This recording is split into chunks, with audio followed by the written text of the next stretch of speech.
So they go from arriving on the plant, not actually knowing what to do, to getting to the point of below the plant manager or something like that. So this technical capability has to be gained over time, and somebody has to teach people this. So how does people acquire this information?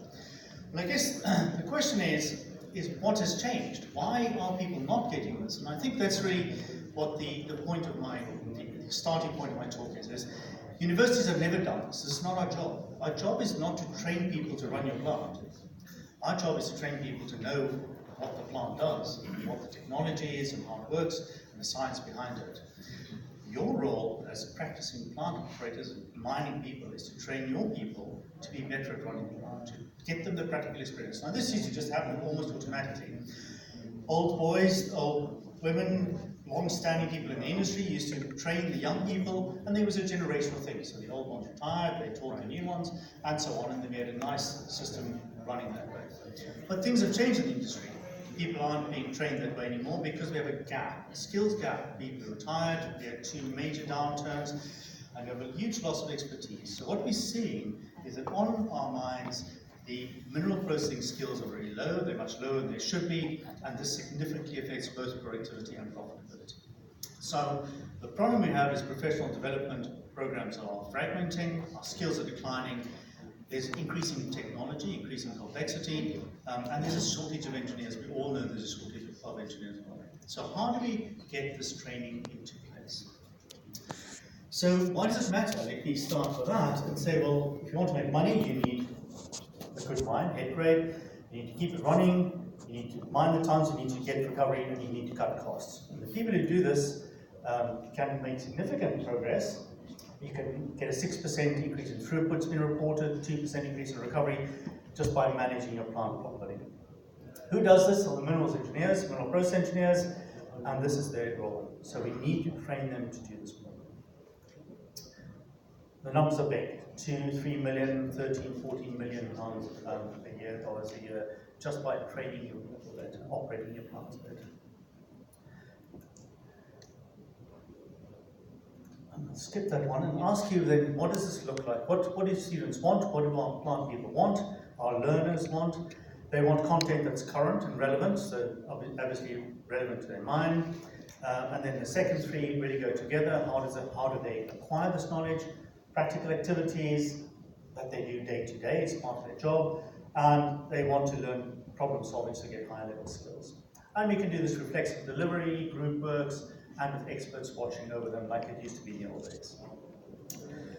But how do our learners learn nowadays? Well, the new students are different to you and I when we were young.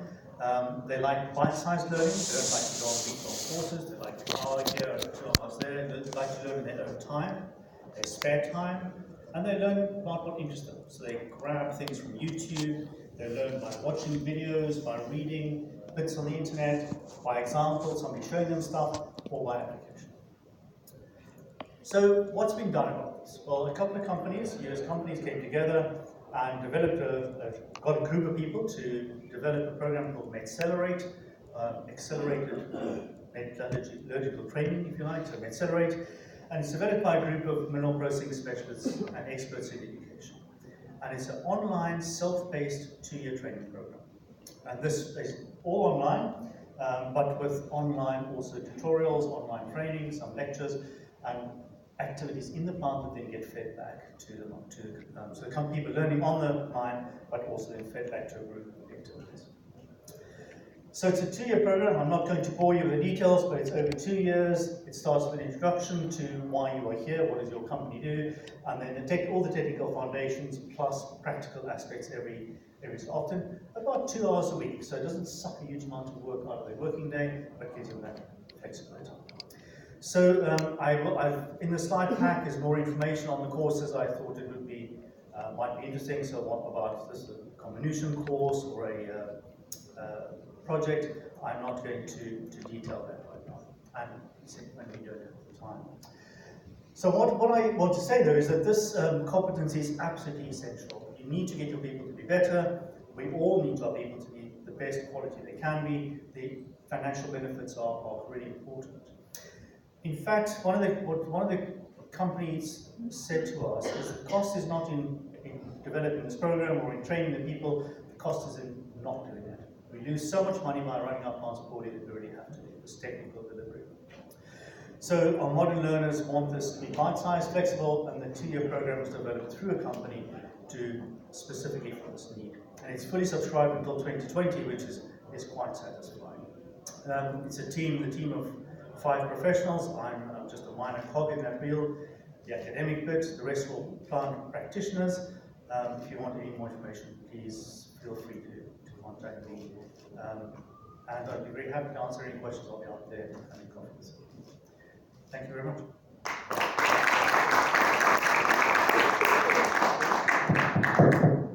Thank you very much, Jan. That was really, really amazing. You kept the time. Like, it's the first time it's happened today, so really, really, really happy. You should put me on first. Yeah. Thank you very much for that. So as Jan said, if you want to ask any further questions, you can meet him and ask any questions. Thank you very much. So next we have Mark Kenwright, who's the Associate Director at Wardell Armstrong. Could you please join me in welcoming Mark onto the stage?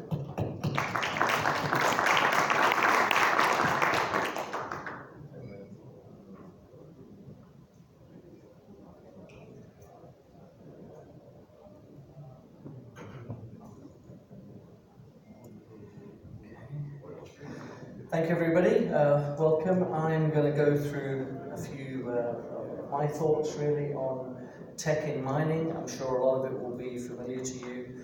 Hopefully 1 or 2 new points, and maybe also some things to think about. So is this an unaffordable luxury necessary driver, or is it potentially a solution for existing issues? So I assume I pressed the... Oh, am I pressing the wrong thing? Or is it... What I press to move the... Excuse me, sorry, technical issue. That's what happens when you've got a geologist in charge. Sorry, thank you. Okay, so introduction very briefly to Wardell, because we do have limited time. Been going since 1837. If you hadn't heard of Wardell before now, don't worry, neither had I before I started to work for them. Started in coal in the Stoke area in the centre of the UK.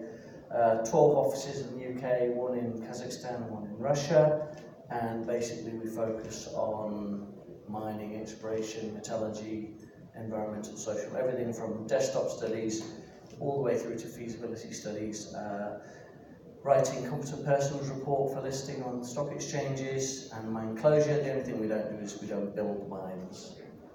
And obviously we do the normal round of various reports. So technology is currently in use and likely to grow. I'm not being paid by Steinart or TOMRA. These are just 2 companies I looked up, and I'm sure there are others. So X-ray transmission. This is basically a density sorting machine. The capacities of these machines are growing. I believe TOMRA is looking at, well, I think Steinart currently I know have a machine that can do 150 tons, I think, an hour, and I think the capacity and the reliability of these machines are growing. So basically it sorts on the difference between, say, your waste that doesn't have metals and your metals, and capex can start £400,000 to £500,000, and basically, as you can see from the diagram, you've got an X-ray source that will look at the individual particles, and then hydraulic air or various other methods will put your ore into the, as you're looking in it, the right-hand bin. So it enables you to sort your metals, get rid of the waste, which obviously can give you a savings in the plant, because you can then put higher grade and lower tons through your plant. Mobile metal ions, some of you may be familiar with this. Some of the older geologists perhaps are less enthused with this. This is something owned by SGS, and essentially you have a mobile metal ion from a buried mineral deposit. It comes to surface before it gets attached to a soil fragment or anything else, and it will give you a much sharper geochemical target to drill at, basically, rather than a wider soil anomaly. So I know there's over 100 case studies in various elements around the world. So I've personally used this in Mali for gold, seemed to work very well, where you've got very thin cover. Will also work very well where you've got structural issues or very complex structure. And I'd highly recommend to do an orientation survey first. That could cost in the £40,000 range. I'm sure you've all heard of these XRF handheld analyzers.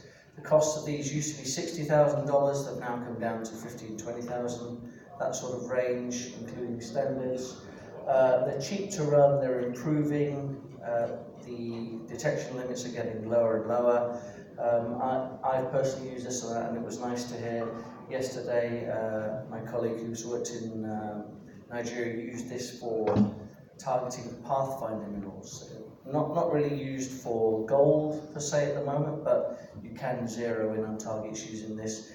We use this extensively in northern Mozambique. We had 6 teams running these full time, and provided you've got standards at the start of the day, end of the day, to make sure your calibration is okay. Very effective, a lot cheaper. You know, you could rent one of these for $5,000 a month. Works out very cost effective when you consider your assay costs could be $15 to $50 per sample. So something that, again, I'm sure you're all familiar with. This is, I see my slides are covered because some of the pictures are coming up.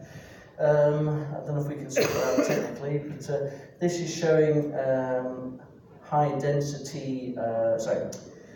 strength rare earth magnets.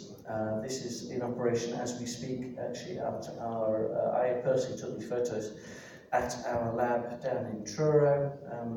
Weddell's got the only independently owned independent lab in the UK. So high strength magnets becoming cheaper, becoming stronger, and essentially it will grab onto over a conveyor belt your magnetic or paramagnetic material, and again drop it into separate bins. So again, it's another sorting technology. Potential technological advances in metallurgy. These are just a few I'm personally familiar with, or that I've seen on the internet. So none of these companies are paying me to advertise them.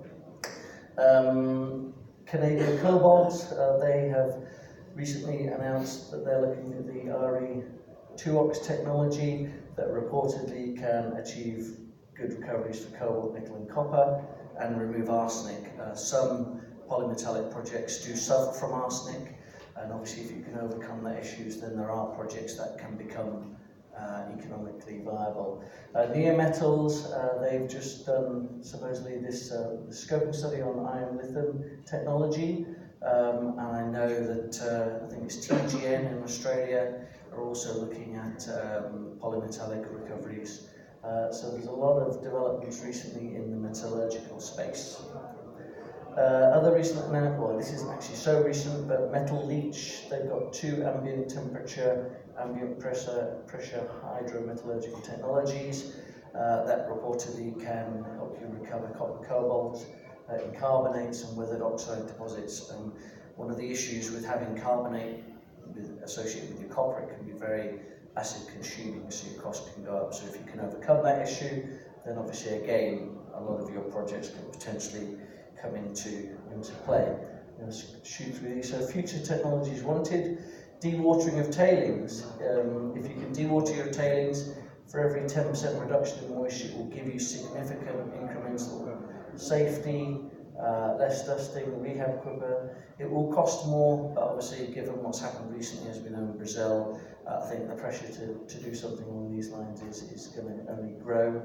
Obviously, if you can reduce the amount of comminution, and I've talked about that earlier, then you can save a lot on energy.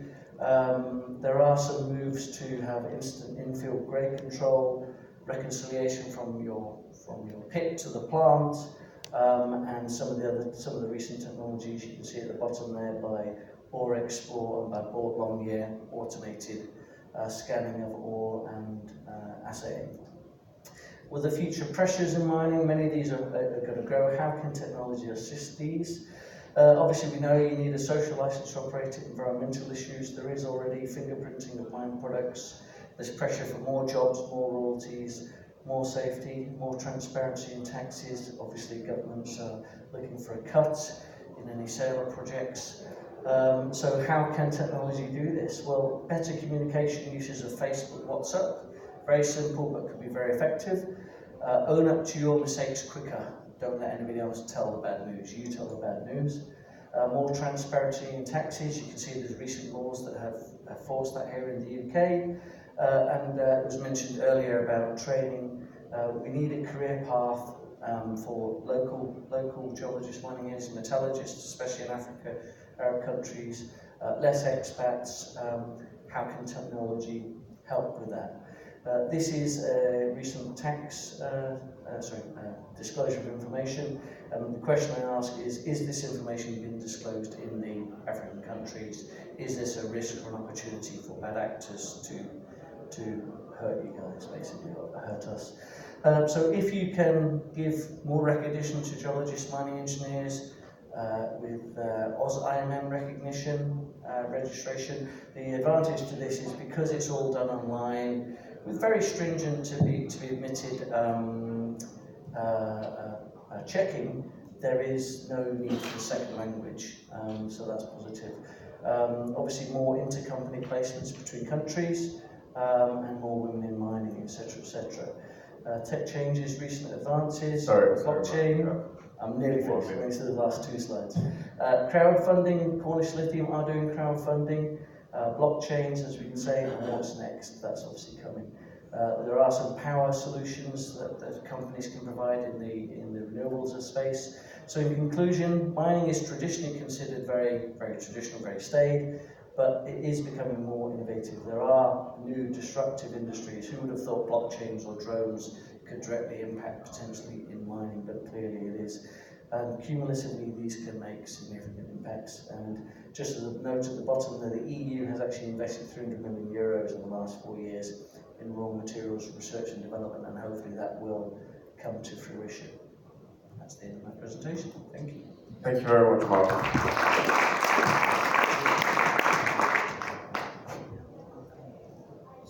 It was good. Just slightly over time. So please, can I take this opportunity to please welcome Dr. Alison Wells from Cardiff University for her presentation, and please join me in welcoming her.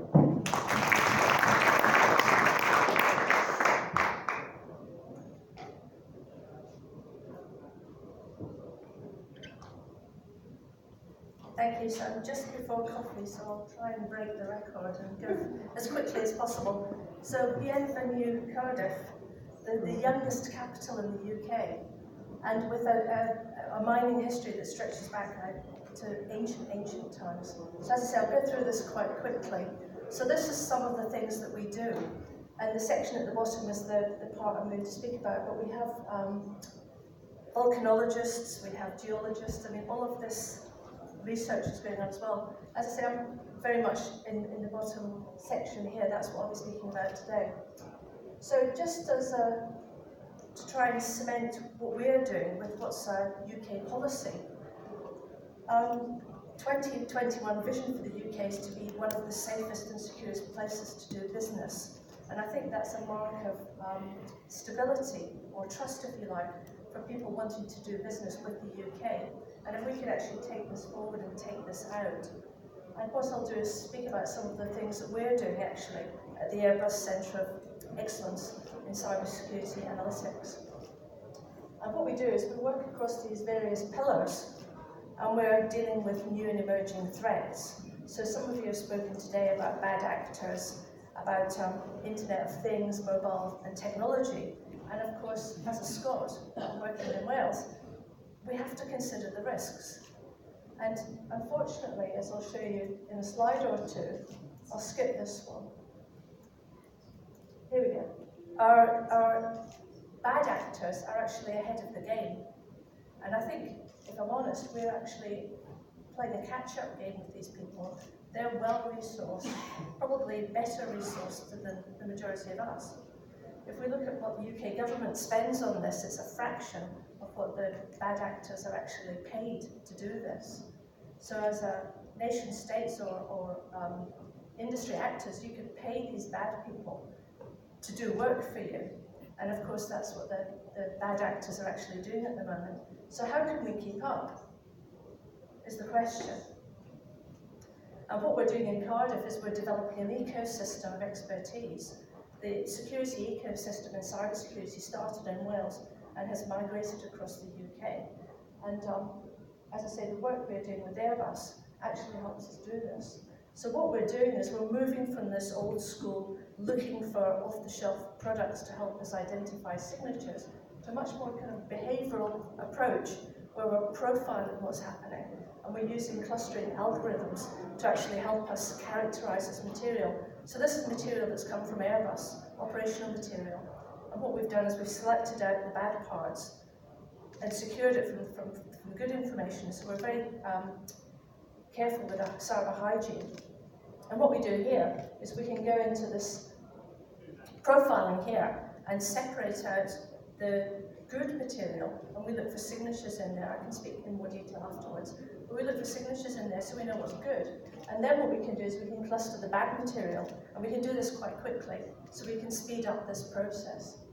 And as I say, we can examine right down to the detail of nodes. And but interoperability is an issue for us here, and that's why we're reaching out to work with industry. The more we work together and pull in material from you into this process, the quicker we can develop the ecosystem, and the quicker we can actually develop our capability in this space. As I say, there is a capability gap at the moment, which really is an issue for us. So we have other research that I'm not really going to speak about, but one thing for you to consider is the social media element, and particularly if you're in crisis management, crisis communications. Social media is often under-resourced. I think particularly in traditional industries, people are playing, again, catch-up. We can have things flooding onto Twitter, and Twitter storms happening quite quickly. And so some research that we've done recently has actually looked at hate speech and how that propagates on Twitter. And as I say, these are things that we're more than happy to talk about and actually help you develop capability in this space, so that if something bad happens, you're forearmed and forewarned with capability to deal with this rapidly evolving situation. So there's my colleague, Professor Pete Burnap, head of the department. There's his email, that's my email, and thank you very much. Wow. Thank you. Thank you very much. That was record timing. Thanks. So with that, I think we can have like a short 5-minute break. Like there's coffee just outside the door. So after that, we're going to go into the fireside chat with Matthew Gordon, Director of Autonomy Capital, and Amanda Van Dyke. Okay, thank you very much.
me, I'm going to tell them as well.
Has it finished now?